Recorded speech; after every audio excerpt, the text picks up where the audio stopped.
Well, here's our April crop update. We're getting a lot more stuff put into the ground, trying to fill up our garden for the summer, but we're also starting to harvest our first wave of our spring crops. In this video, you'll get to see us build our beds for our tomatoes and artichokes, and we're also going to harvest some lettuce and onions. You can see here I'm using my tiller aligned with a string line that I snapped down the center of our tomato bed. I actually took half of the blades off of the tiller so it would dig a trench just wide enough for the tomato plants. It's easier to do a long trench than several holes, especially since we have to lay the tomato plants down sideways anyway. We transplanted 9 varieties of tomatoes with 2-foot spacing between each plant. We've been picking up a lot of tips over the last year or so that we've been growing in these beds, one of which is to keep this measuring tape on hand to make sure we have the right crop spacing. We basically just put a stake in it on one end and then pull it tight every time a plant goes in the ground.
We transplanted this first row of tomatoes in the middle of the month, even though there was still some frost in the forecast.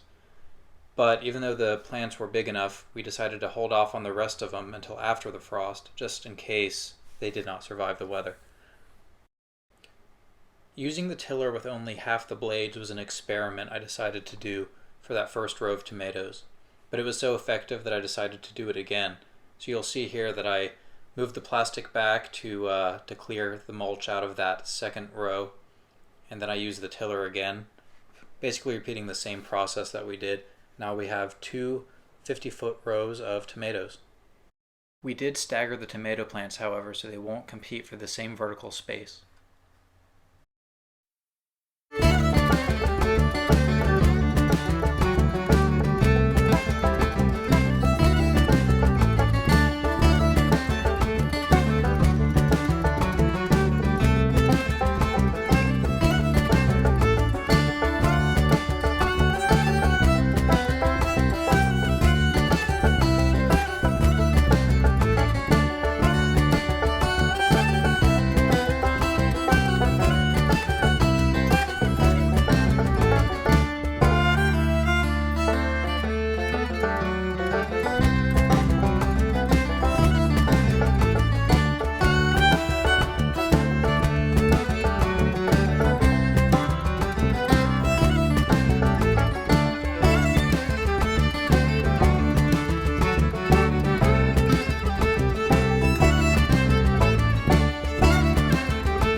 Since this was the first year we were trying to grow tomatoes outside of the greenhouse, I had to get a bit creative to try to figure out how to make the tomatoes go up instead of across the ground.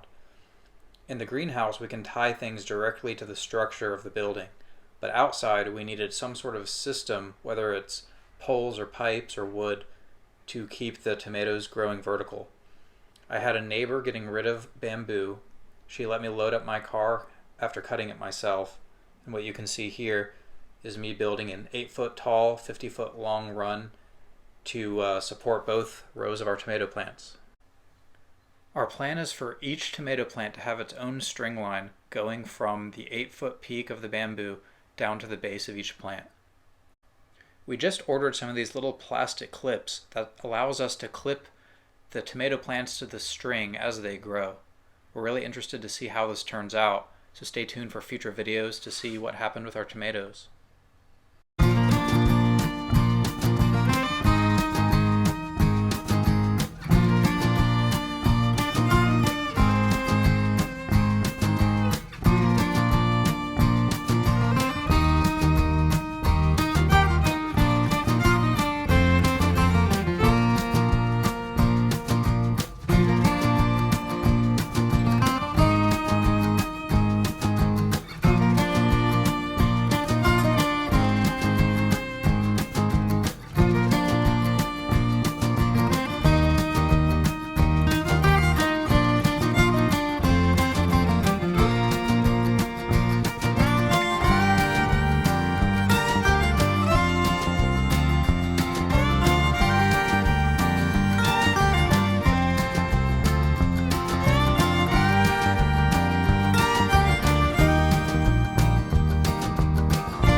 had this awkward triangular area between our 50-foot beds and our greenhouse. We decided to grow artichokes there, but first we had to clear out the space and prepare the land for the crops. We typically stick to the no-till principles while we're gardening, but in order to start a new bed from scratch, it typically is required to till the ground, at least to get rid of the weeds. To prevent the weeds from coming back, we typically have to cover the bed long term or use the flamethrower connected to our propane tank to stop the seeds from germinating. In the case of this small artichoke bed, we decided to cover the area with cardboard and then a few inches of mulch just to keep the weeds from reestablishing and taking over the bed. The main reason we wanted to plant our artichokes off to the side is because these plants will keep giving us food for 3 to 5 years. Since we rotate our crops throughout our regular beds, we needed somewhere off to the side where it wouldn't interfere with our crop rotation.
finally able to harvest our own lettuce and onion crops. Thanks for watching, and please subscribe and like this episode if you want to see some more.